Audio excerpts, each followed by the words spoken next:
Sejam todos bem-vindos ao canal Advogado Completo. Meu nome é Ravi Savaia e eu quero agradecer o convite por estar aqui hoje para falar sobre medidas cautelares. Só antes de começar o tema, acho que é super importante, até condição sine qua non, contextualizar. Nosso Código de Processo Penal é de 41, regime militar, regime super autoritário. É fundamental compreender que nesse período, quando o Código de Processo Penal foi criado, tratava a liberdade como uma exceção, a prisão como regra, que é o contrário que é hoje. Hoje a regra é a liberdade, a prisão é uma exceção. Era o contrário nessa época. A liberdade era uma exceção, a prisão era uma regra. O sistema original era binário, quando a gente falava de 41. O que significa binário? Deixa eu centralizar melhor aqui. O indivíduo permanecia solto ou o indivíduo era encarcerado, preso, sem qualquer possibilidade intermediária. Somente ali, 2009, que houve uma reforma no CBP, com a introdução das medidas cautelares, que é o assunto da aula de hoje, que houve a efetiva regulamentação em 2011 pela Lei 12.403, que o cenário começou a mudar. Porque antes ou era liberdade ou era prisão. Não tinha um instituto intermediário aqui, que são as medidas cautelares. Com a reforma em 2009 e a regulamentação da lei em 2011, o cenário começou a mudar. O que foi essa mudança? Repito, antes dessas reformas, o direito processual brasileiro não oferecia instrumentos intermediários entre a prisão e a liberdade plena, o que tornava a prisão uma resposta imediata e desproporcional para inúmeros casos. Assim, a reforma representou uma ruptura com o paradigma autoritário que marcou a origem do Código de 41. É importante ressaltar aqui que ainda a doutrina clássica fala de liberdade provisória. E existe um erro semântico nessa palavra liberdade provisória, porque é uma semântica equivocada. Não existe liberdade provisória. A liberdade é sempre definitiva, pois o estado natural de qualquer pessoa no processo penal é o status libertatis. O que é provisório é a prisão. A expressão persiste por uma herança do CPP de 41, criado em um contexto autoritário e baseado na premissa de que o indivíduo deveria permanecer preso para então discutir sua liberdade. Era essa a premissa de 41. Com o advento da Constituição Federal de 1988, alterou essa lógica. Agora a regra é a liberdade. A prisão é uma exceção, só ocorre se houver uma previsão legal e um fundamento concreto. Uma previsão legal expressa, que é o princípio da legalidade, e um fundamento concreto. Assim, quando o advogado formula um pedido de liberdade, tecnicamente, esse advogado não está pedindo para conceder liberdade, mas sim demonstrar que não existe fundamento jurídico que justifique a manutenção da prisão. A liberdade, portanto, dentro desse contexto, se afirma pela negativa. Liberta-se porque não se pode prender. Então, dentro desse contexto, repito, a liberdade se afirma pela negativa. Liberta-se porque não se pode prender. Bom, pessoal, antes de ir direto para a medida cautelar, eu quero fazer ainda um prelúdio aqui sobre prisão, tá? Conceito de prisão. Prisão somente pode ocorrer, a prisão de fato, quando houver previsão legal expressa, jamais por presunção, dedução ou conveniência. Tá?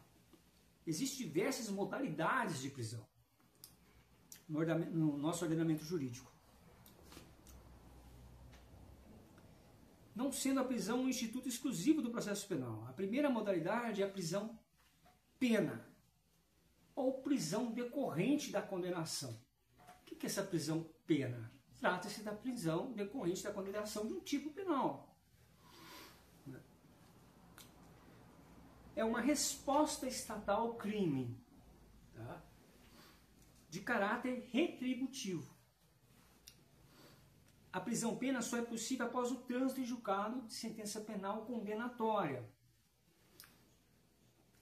em respeito ao princípio constitucional da presunção de inocência, do estado de inocência. Então, enquanto não tem uma sentença condenatória transitada em julgado, a pessoa é inocente, porque o Estado ainda não conseguiu provar a culpa dela.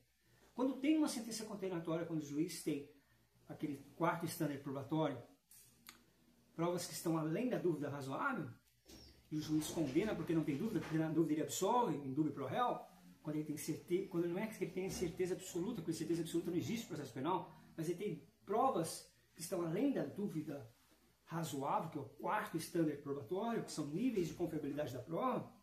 Então existe uma sentença condenatória. Aí você pode falar que o réu é culpado. Antes disso, ele é protegido por esse princípio da presunção de inocência. Perfeito? Todavia, há uma discussão sobre a possibilidade da execução antecipada da pena, especialmente quando se trata de decisões do tribunal do júri, invocando o princípio da soberania dos vereditos. Mesmo assim, essa antecipação não transforma o cumprimento da pena em crédito penal. Se o réu cumpriu pena antes do trânsito julgado e depois foi absolvido, o Estado tem o dever de indenizar pelo erro judiciário, mas jamais reconhecerá o tempo cumprido como um crédito para futuro crime. Vamos imaginar que o sujeito foi preso antes do trânsito julgado e ele cumpriu ali 3 anos de prisão. Depois ele foi absolvido. Ele não vai ficar com crédito ali. Então eu vou cometer um furto, 4 anos, eu vou descontar esses 3 que eu já cumpri. Não é por aí. Não existe crédito penal. O que existe, se ele foi preso indevidamente, depois ele foi absolvido, ele pode pedir indenização. Aliás, o Estado deve indenizar essa pessoa pelo erro, mas não existe crédito penal. A segunda modalidade de prisão é a prisão disciplinar. Sempre que você lembrar dessa modalidade, você tem que lembrar que trata-se de uma prisão vinculada às violações de dever hierárquico dentro da esfera militar. Não se confundindo com crime, tá? Um militar pode ser preso disciplinarmente por desobedecer uma ordem ou por transgressão disciplinar. O que é essa transgressão disciplinar? Dormir em serviço. Dormir em serviço ele é preso.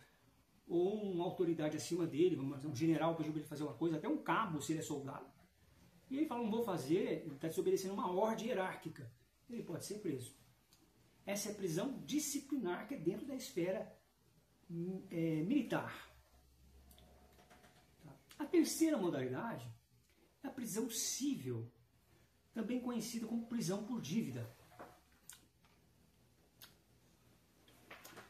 Aí a Constituição Federal só admite 2 hipóteses dessa prisão. A do devedor de alimentos e a do depositário infiel, que já foi revogada pelo Pacto de São José de Costa Rica, que é um tratado internacional. Não se prende mais o depositário infiel, mas antes de 88 se prendia. Então a prisão por alimentos prevalece válida, pois impede que a parte vulnerável, a criança, tenha a sua subsistência comprometida. Já a prisão do depositário infiel não é mais possível no Brasil, pois deixou de ter validade após o Supremo Tribunal Federal reconhecer, por tratados internacionais, que você tem aqui o Tratado de São José de Costa Rica, Convenção Americana, impede tal prisão. A quarta modalidade é a prisão administrativa, historicamente destinada a compelir alguém a cumprir uma obrigação de natureza administrativa. Antes da Constituição Federal, de 88, autoridades administrativas podiam determinar a prisão de particular em ordem judicial. Após a Constituição, consolidou-se uma cláusula de reserva de jurisdição, O que significa essa cláusula de reserva de jurisdição? É que somente o juiz pode decretar a prisão. A doutrina se divide. A maioria afirma que a prisão administrativa foi totalmente extinta. Essa é uma corrente majoritária. Porém, tem uma corrente minoritária que defende que existe a existência redundante, mas tem a existência residual, que é quando você captura um estrangeiro para expulsá-lo do Brasil. Mas se você observar, mesmo nessa exceção, não há um poder para que uma autoridade administrativa ordene essa prisão. Tem que ser ordenada por um juiz federal.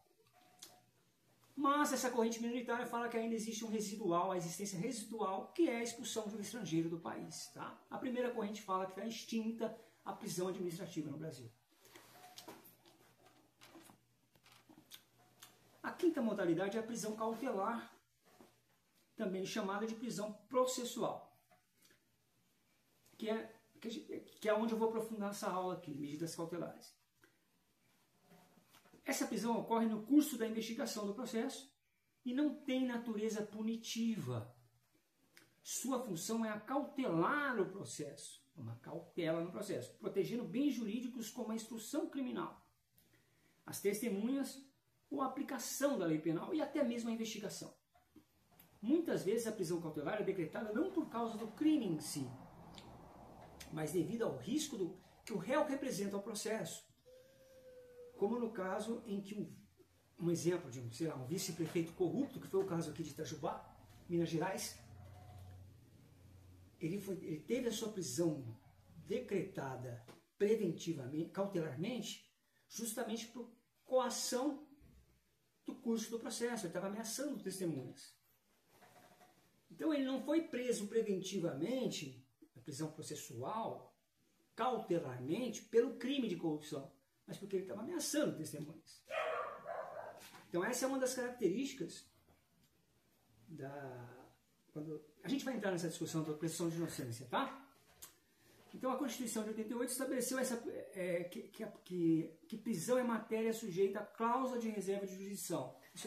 Sempre que falar de prisão em prova, quem pode decretar é o juiz. Somente o Poder Judiciário tem esse poder de decretar. Contudo, existem exceções que não dependem de ordem judicial, que são duas. A prisão disciplinar, militar, e a prisão por crime próprio, crime militar próprio, e o flagrante em delito, o policial que faz ali, e pode ser qualquer pessoa, não somente policial. Qualquer pessoa pode falar, você está preso vendo um delito em sua frente, ou um crime. Aqui, na prisão em flagrante, qualquer pessoa pode prender o autor do crime, ainda que a formalização do flagrante e a comunicação ao juiz sejam obrigatórias. Tem uma discussão importante aqui sobre a recaptura de preso foragido, está no 684 do CPP. Tem uma discussão aqui, quando a gente fala de recaptura de preso. Uma primeira corrente vai falar, principalmente aqui de Minas Gerais, que precisa de um mandato novo para recapturar esse preso. Essa é majoritária. E tem uma corrente minoritária que vai dizer o seguinte, não precisa de mandato novo. O primeiro mandato de prisão que fez ele estar preso não foi revogado. Ele fugiu, mas ele está em cumprimento ainda. Essa é minoritária. A corrente majoritária que está em Minas, está expandindo para outros estados, é que precisa de um novo mandato para fazer recaptura. Então, pessoal, a Lei 12.403, que é o motivo dessa aula, fez o processo deixar de ser binário. Foram introduzidas medidas cautelares diversas da prisão, criando um espaço intermediário entre a prisão e a liberdade plena que eu falo. Essas medidas restringem parcialmente a liberdade conforme a necessidade do processo. Vou dar um exemplo. É o furto de um celular dentro de uma sala de aula. Antes da reforma, o réu ficava solto ou preso. Era binário. Hoje pode-se impor a proibição de frequentar aquela instituição. Resolver o problema é evitar uma prisão desnecessária. Essa é a função da medida cautelar. Esse modelo já era utilizado na Lei Maria da Penha, que prevê medidas protetivas para impedir contato com a vítima. O descumprimento de qualquer medida cautelar autoriza a conversão em prisão preventiva. Mas antes, o descumprimento de qualquer medida cautelar pode o juiz também mudar a medida para uma medida mais gravosa, acumular medidas. Vamos supor, o réu só era proibido de sair da cidade. Além de sair da cidade, ele tem o passaporte dele pego, apreendido, e ele vai usar uma tornozeleira, ele pode acumular medidas.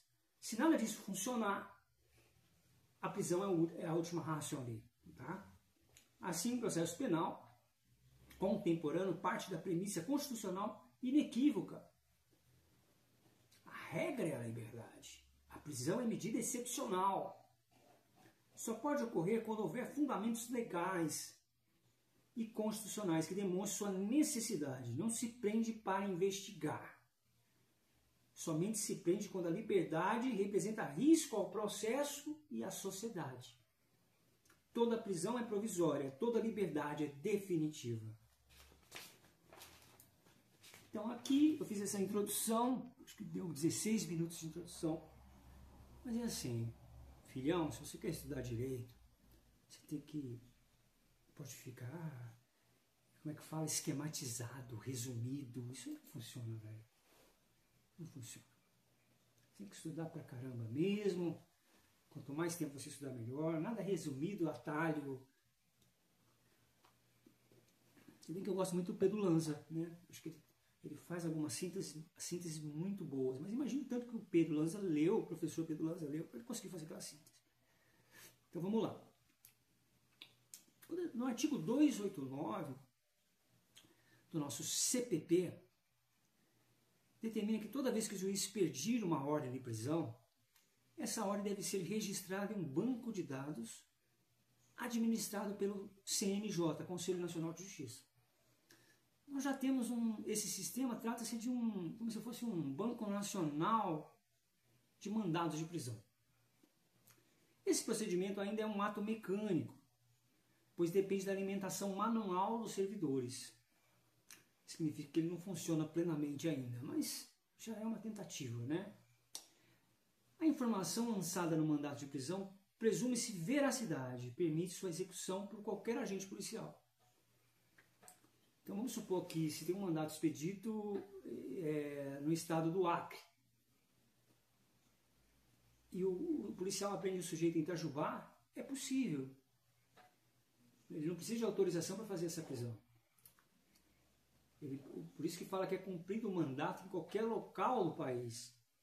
A prisão deve ser, agora tem os requisitos, né? A prisão deve ser comunicada ao juiz da comarca onde ocorreu o cumprimento. Aí o juiz dessa comarca onde ocorreu o cumprimento vai avisar o juiz do Acre.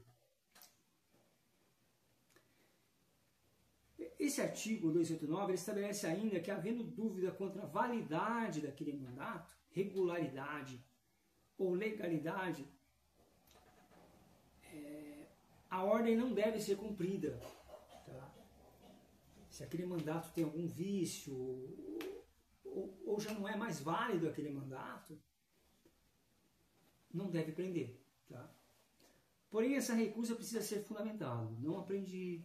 Tudo tem que ser, quando a gente fala de direito processual penal, tudo tem que ser reduzido a termo. Tá? Então tem que fundamental. Não aprendi, tal pessoa tem um mandato tal, mas ele já foi prescrito, um exemplo, né? Expressamente os motivos que impediram o cumprimento.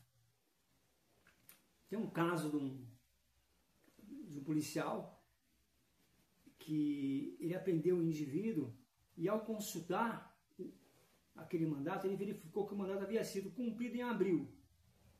A data do mandato tinha sido decretada em abril. E o sujeito já havia sido solto em maio. Então, assim, aquele mandato não fazia mais sentido. Faz sentido o mandato de abril ainda constar como válido, sem ter sido baixado? Erro do sistema. Então é inválido. Pela lógica, não. Diante da inconsistência do banco de dados, esse policial entendeu por bem não realizar a nova prisão, evitando ilegalidade. O cara não vai querer sarna para se coçar, né? Aí que entra uma discussão interessante. Esse problema dialoga com o princípio do estado de inocência. Como alguns doutrinadores chamam estado de inocência. Surge o questionamento, que é presunção de inocência. Né? Surge um questionamento. A prisão processual, que é a prisão cautelar, viola o princípio do estado de inocência? É uma pergunta que eu faço aqui para vocês. A afirmação que não pode haver prisão antes do trânsito de julgado, porque não se pode prender um inocente. Isso aqui é uma premissa básica, mas não é técnica. Pode-se prender um inocente se ele estiver atrapalhando ou se ele tiver risco para o processo. Como eu dei um exemplo do corrupto, que foi preso em Itajubá porque ele estava ameaçando testemunhas. Então, e a testemunha testemunhou, redundância aqui nas palavras, mas tudo bem. Depois que ela testemunhou, ele foi solto. Foi uma medida, uma prisão cautelar, justamente porque ele estava ameaçando testemunhas. Então, ele não foi preso por causa do crime. A primeira coisa a gente fala isso. É possível, a prisão cautelar não viola o princípio da presunção de inocência, porque a pessoa não é presa pelo motivo do crime, mas sim pela segurança do processo. Por que a prisão cautelar não viola o princípio da presunção de inocência? Né? A resposta é essa, porque na prisão cautelar ninguém vai preso pelo crime em si, mas sim por um motivo objetivo, ligado à proteção do processo e da sociedade consequentemente. Pela lógica do CPP, todos deveriam responder em liberdade, essa é a regra. As prisões cautelares e medidas alternativas só são possíveis quando houver fundamento objetivo e necessidade concreta de proteção ao processo. Outro exemplo é a prisão em flagrante. Ela é efêmera. Por que ela é efêmera? Ela não se mantém por si só. Após o flagrante, o juiz deve soltar o preso ou converter a prisão em medida cautelar diversa ou decretar a prisão preventiva. Ele tem esses três caminhos: soltar, converter em medida cautelar diversa ou soltar o preso. Para manter a cautelar, o juiz precisa fundamentar.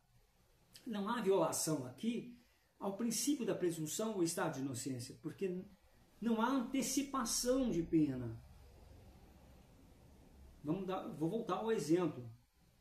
O caso do vice-prefeito que ficou preso, o processo era de corrupção, mas ele não foi preso preventivamente por causa disso, cautelarmente por causa disso. Ele ficou preso porque ameaçou a testemunha. Ele pode até ser absolvido. A sua prisão cautelar ainda terá sido legítima, porque houve ameaça de fato. A prisão preventiva não pode ser decretada apenas com base na gravidade abstrata do crime.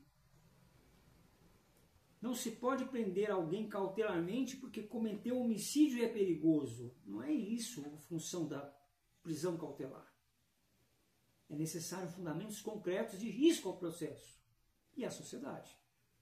A prisão em flagrante se relaciona aos estándares probatórios, pois exige um nível de exigência probatória mais baixo que o primeiro nível do estande probatório, que é a prisão em flagrante de delito, é aquele mais provável que a sua negação. É mais provável que seja isso do que não seja. É um nível, o primeiro estande probatório ele é muito... Depois que vem a preponderância de provas, que sai da probabilidade e começa a aprofundar em elementos probatórios. Depois vem a prova clara e evidente que é necessária numa decisão de pronúncia. O que é a decisão de pronúncia? Onde o juiz vai analisar indícios de autoria e materialidade para que daí a decisão de pronúncia que leva a pessoa a júri. Porque é impronúncia quando não tem esses indícios de autoria e materialidade. Então, o terceiro nível dos estudantes para o quarto nível é uma prova além da dúvida razoável, que é a sentença condenatória. Mas voltando aqui para o assunto, toda decisão, prisão preventiva tem que ser fundamentada e a prisão em flagrante se relaciona ao nível de estande probatório mais baixo, que é aquele mais provável que a sua negação. Passando ao tema das medidas cautelares diversas da prisão, começando pelas mais recentes do processo penal. O que é medida cautelar? Deixa eu ajeitar essa câmera.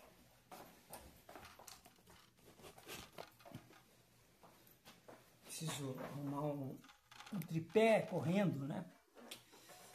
Então vamos lá. O que é uma medida cautelar? São medidas que restringem a liberdade individual, mas com menor gravidade se comparada com a prisão processual. A prisão processual é uma medida cautelar, mas existem outras medidas não tão graves. A prisão é a última medida, vamos falar assim, que restringe a liberdade individual, mas com menor gravidade, ela é escalonada, vamos falar assim. Quais os requisitos dessas medidas cautelares? Está nos 282 do CPP. O primeiro dele é necessidade. O que seria essa necessidade, que é o primeiro requisito de uma medida cautelar? É a ideia que a medida cautelar deve ser útil para o processo. A necessidade que tem de representar uma hipótese de grave fato que autorize a sua decretação. Devidamente comprovada, a necessidade pode ocorrer em 3 situações.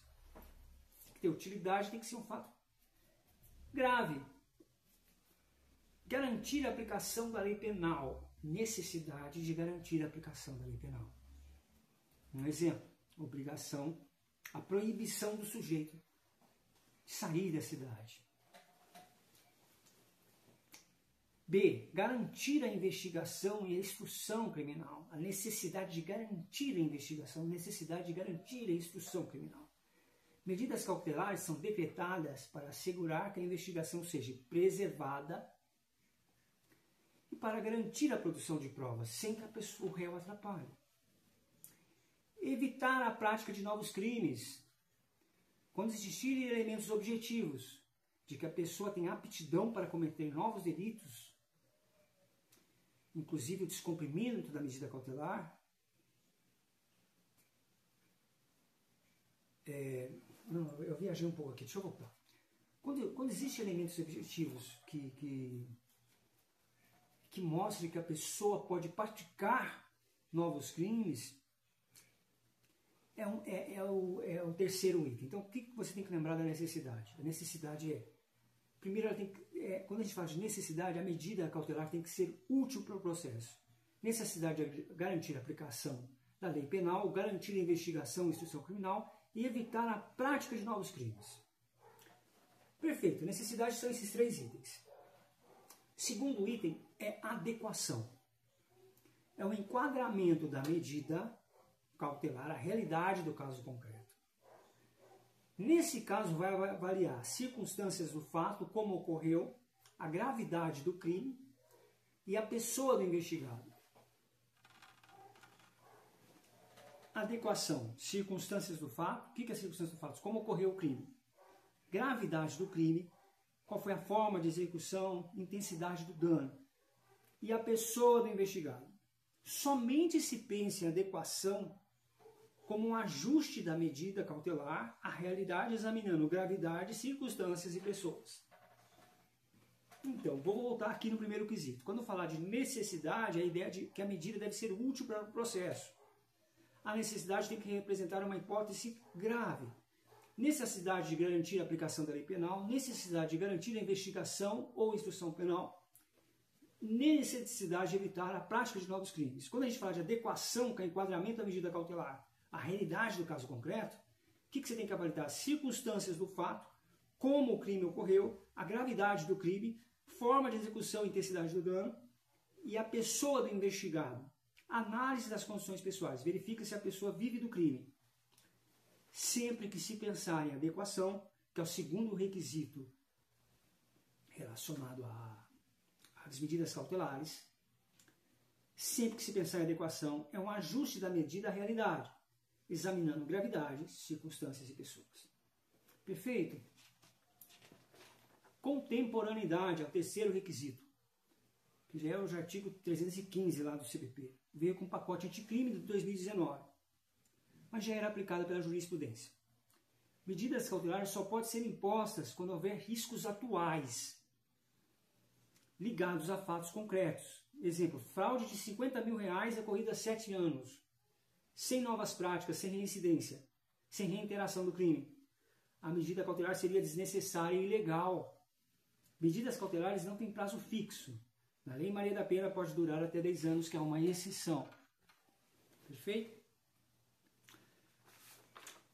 Infração penal com possibilidade de restrição de liberdade. Se a infração penal não admite privação de liberdade, não cabe medida cautelar. Tá? Eu vou repetir. Se a infração penal não admite privação de liberdade, não cabe medida cautelar. Exemplo, uma multa. Não cabe medida cautelar. Quanto às contravenções penais, existem duas correntes. Corrente minoritária. Admite cautelar quando houver prisão simples, tipo furto, pois também é privação de liberdade. Corrente majoritária. Não admite, pois a prisão simples não possui rigor carcerário, porque é pena de 4 anos, né? A pessoa não vai presa. Então, a corrente majoritária explica, não admite na prisão simples a medida cautelar, porque na prisão simples não tem um rigor carcerário suficiente para justificar uma cautelar restritiva. Aplicação. As cautelares podem ser aplicadas isoladamente ou acumuladamente. Não há limites. Elas são alternativas à prisão, não substitutivas. Alternativas, quando você fala de alternativas, ou uma ou outra. Substituições, ambas são cabíveis. E uma substitui a outra, não é substituição. Logo, se cabe prisão, não cabe cautelar. Se cabe cautelar, não cabe prisão. A legitimidade, quanto à legitimidade. Quem pode pedir a medida cautelar? As partes, através de requerimento. Ministério Público, através de requerimento. A autoridade policial, que é o delegado, através de uma representação ali na fase do inquérito. O juiz não pode decretar uma medida cautelar de ofício. É ato de reserva de jurisdição. Tudo bem, somente o juiz pode autorizar, mas ele não pode decretar de ofício. Procedimento. A lei não prevê prazos. Após o requerimento ou representação, o juiz recebe, autua e intima a parte contrária para a manifestação. Em casos de urgências, para evitar a ineficácia, pode decretar inaudita altera parte. O juiz decreta sem ouvir o contraditório, sem ouvir a defesa. Essa inaudita altera parte. Eu acho tão bonito. Altera pars. Tão bonitas essas expressões em latim. O descumprimento. O que ocorre se o sujeito descumprir uma medida cautelar? Se a medida for descumprida, o juiz pode substituir por outra medida, acumular medidas e decretar prisão preventiva se nenhuma das outras for eficaz. Percebe que tem um caminho para chegar na prisão preventiva? Então, substituir por outra medida. Ele estava proibido ali ele não poderia sair na hora do repouso noturno, no horário estipulado pelo juiz. Ele descumpriu e saiu. O juiz cumula, ele não pode sair no repouso noturno e não pode sair mais da cidade. Ele cumulou medidas.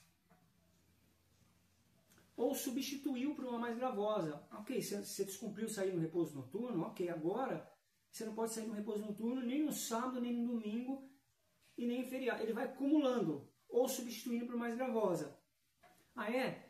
Você descumpriu o repouso noturno, saiu que é daquele horário das 21 às 6 da manhã, saiu nesse horário, sem uma justa causa, tipo uma mãe infartando, tipo desse tipo. Não foi isso, ok? Agora você vai ter uma tornozeleira. Ele está acumulando, substituindo por uma medida mais gravosa.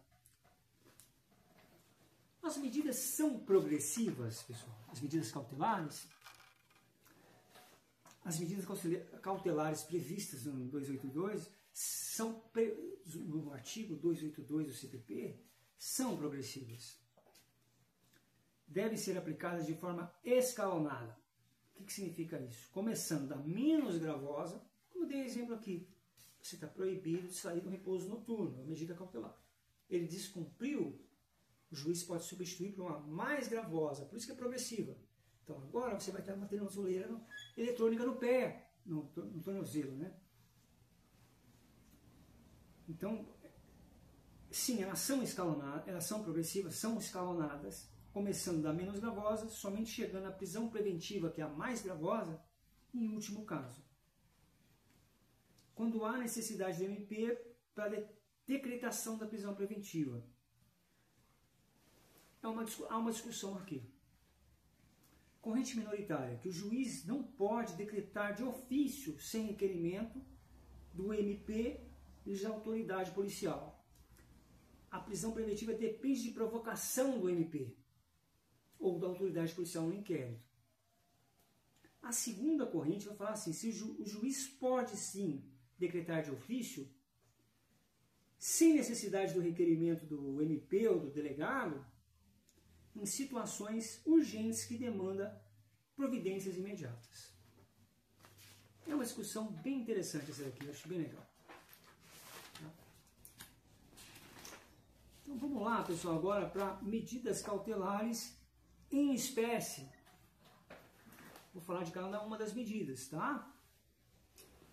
Comparecimento em juízo. Isso aqui é uma das medidas, é a primeira medida cautelar em espécie.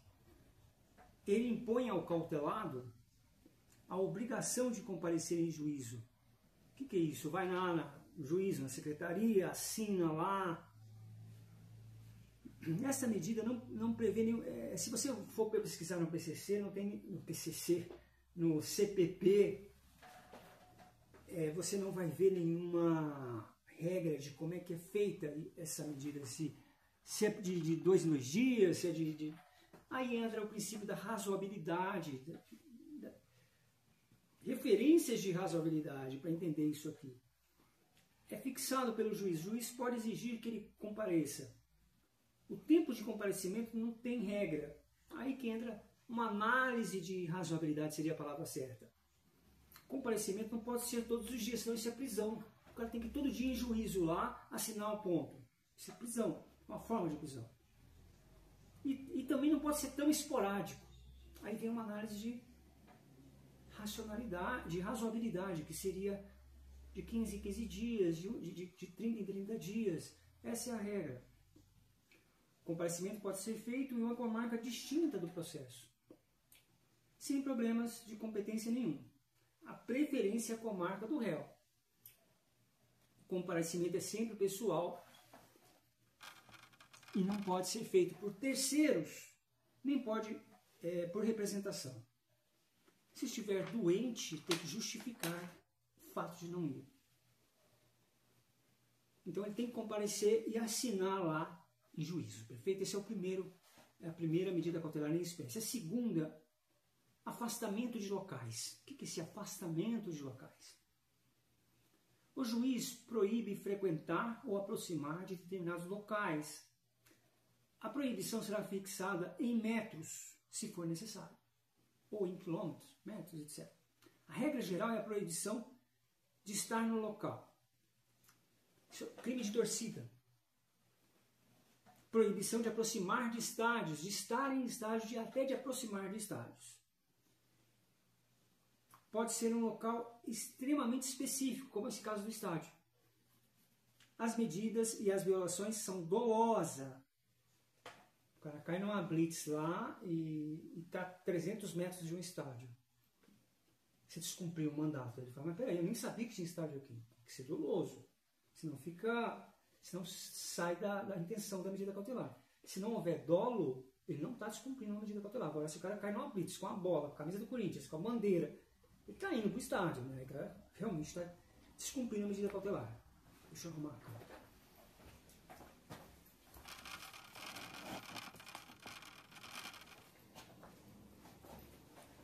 Terceiro, pessoal, proibição de contato com pessoas. Vamos só fazer uma recapitulação. A primeira é comparecer em juízo. A segunda, afastamento de locais, do exemplo do estádio. Terceiro, proibição de contato com pessoas. Aqui a proibição pode abranger 2 eficácias. Tanto a aproximação física, contato físico, conversar, chegar perto, olhar de forma provocativa, e quanto a virtual também, mas a gente vai chegar lá. Essa medida deve especificar o que está sendo proibido Razoabilidade e proporcionalidade sempre, critério de razoabilidade e proporcionalidade. Qualquer tipo de contato virtual, digital. No caso que o cara estava com uma medida protetiva da Maria da Penha, ele ficava mandando pix para a mulher e mandando mensagem. Oportunando, mandava de 5 minutos pix de 1 centavo. Está descumprindo uma medida de cautelar de proibição de contato com a pessoa. Virtualmente, pode ser física ou virtual. Agora, tem que ter sempre esse critério de razoabilidade e proporcionalidade. Tinha um casal que fazia medicina e aí houve uma medida protetiva do cara contra a mulher. Que justamente essa daqui, que ele não podia, proibição do contato com a pessoa. E aí eles faziam plantão no mesmo horário. O delegado, junto com o diretor do hospital, mudaram o horário do plantão deles. Aí o que aconteceu? Numa urgência lá, eles caíram junto de novo. Aí ela viu ele estava no finalzinho já do plantão dele, ela entrando, mas iam ter 2 horas em comum ali de plantão. Ela ligou para a polícia. O delegado, conversando com esse médico, ele foi preso, né? Estava descumprindo a medida cautelar. O delegado conversando com ele viu que não tinha dolo. E viu que o hospital mandou de última hora que ele fosse para aquele plantão. Ele nem sabia que ela ia estar lá. Aí ele não vai ser preso. Perfeito? Por isso que tem que ter esse critério de razoabilidade e proporcionalidade. Quarto, proibição de se ausentar da comarca. É a mais simples e a mais comum, tá? Você está proibido de sair da comarca. Essa é uma quarta medida cautelar. Tem exceções? Tem. Aqui não tinha gastro, mas eu fui num gastro lá de Itajubá. Está descumprindo. Minha mãe estava com princípio de infarto, eu tive que levar para Itajubá, não é descumprimento. Então percebe que razoabilidade e proporcionalidade é em todas as formas, em todas as medidas cautelares. A quarta é a proibição de se ausentar da comarca, não vou falar muito. Tá? Proibição de se ausentar da comarca, exceto no sábado. Ao sábado não tem essa. Você pode se ausentar.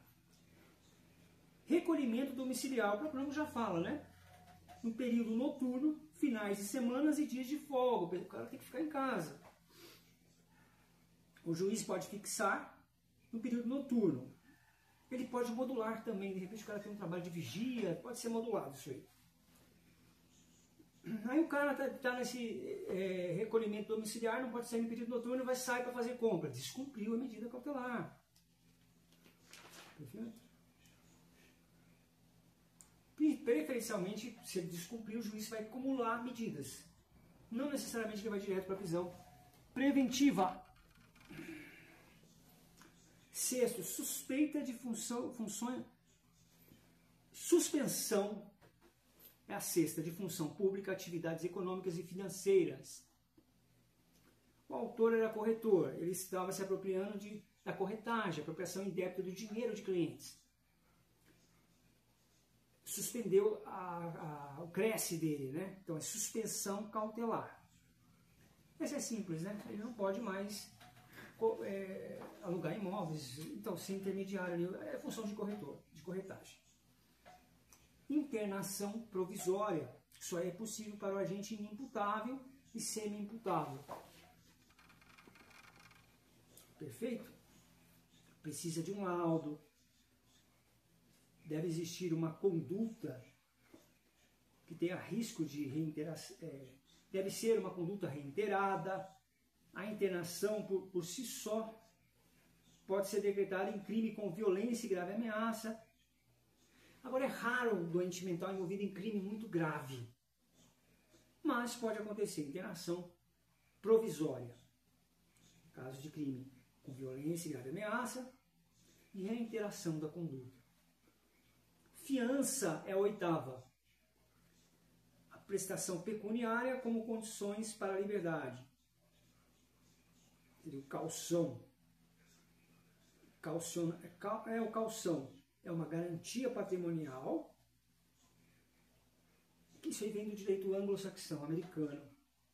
Você empresta um valor em dinheiro e você conquista a liberdade. Se você for absolvido, você será devolvido integralmente com juros e correções monetárias. Se for condenado, subtrai as custas processuais.